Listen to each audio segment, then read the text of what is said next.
तो बच्चों, जैसा मैंने अभी आपको बताया कि जो ख्वाजा मोइनुद्दीन चिश्ती हैं उन्हें गरीब नवाज कहा जाता है। लोग जो हैं इनकी दरगाह पर किस लिए आते हैं? ज़ियारत के लिए आते हैं, ताकि उन्हें आशीर्वाद या जिसे बरकत कहते हैं वो मिल सके। ख्वाजा मोइनुद्दीन की दरगाह का सबसे पहला किताबी जिक्र 14वीं शताब्दी का है।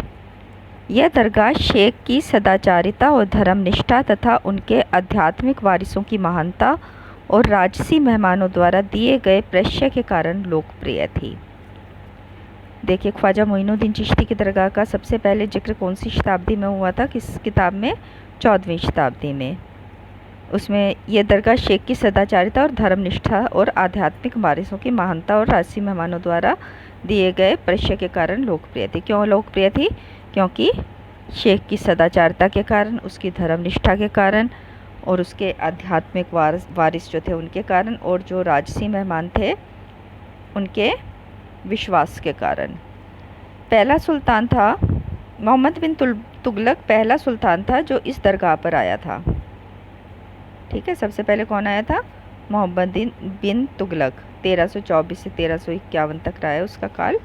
वो सबसे पहले ख्वाजा मोइनुद्दीन चिश्ती की दरगाह पे आया था। सबसे पहले इमारत मालवा के सुल्तान गियासुद्दीन खिलजी ने 15वीं शताब्दी के उत्तरार्ध में बनवाई थी।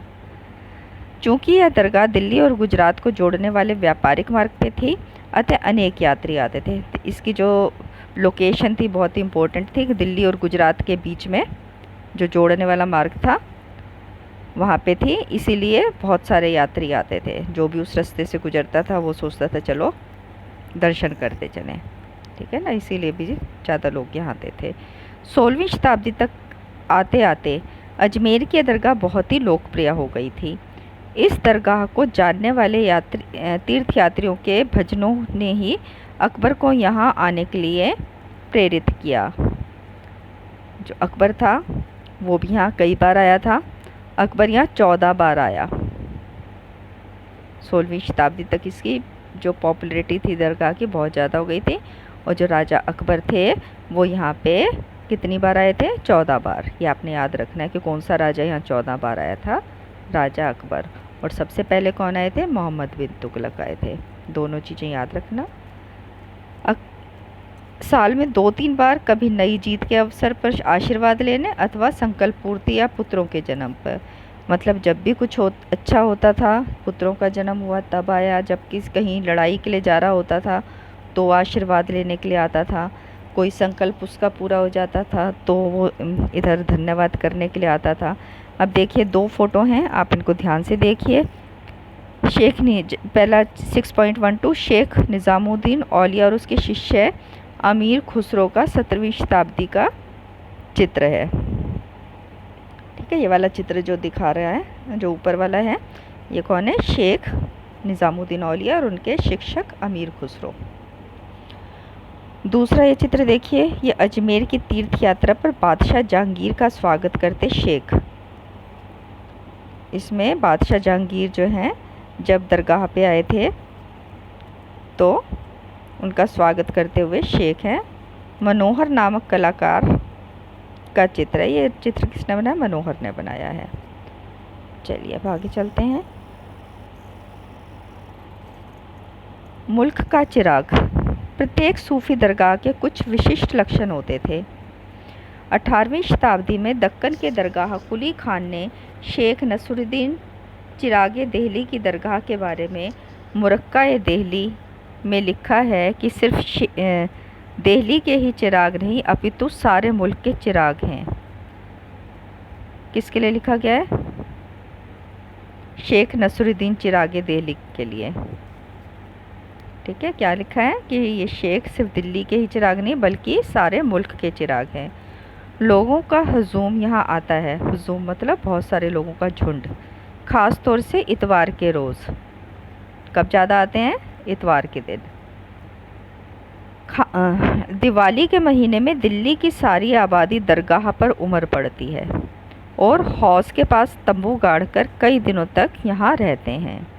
पुराने रोगों को ठीक करने के लिए वे यहाँ नहाते हैं हिंदू और मुसलमान एक ही भावना से आते हैं। सुबह से शाम तक लोग आते हैं और पेड़ की छाँव में हंसी खुशी समय बिताते हैं। ठीक है, हिंदू मुसलमान सब इधर आते हैं, सुबह से शाम तक लोग बैठते हैं और हंसी खुशी समय बिताते हैं। अच्छा, दूसरा ये पैराग्राफ आप यहाँ देखिए, मुग़ल शहज़ादी जहाँ आरा की तीर्थ यात्रा। निम्नलिखित गद्यांश जहाँ आरा द्वारा लिखित शेख मोइनुद्दीन चिश्ती की जीवनी मुनीस अल अक्खा से लिया गया है। कहाँ से लिया गया है ये? मुनीस अल अक्खा, ये किसने लिखी थी? जहाँ आरा ने। अल्लाह ताला की तारीफ़ के बाद यह फ़कीरा जहाँ आरा राजधानी आगरा से अपने पिता के संग पाक और बेजोड़ अजमेर के लिए निकली।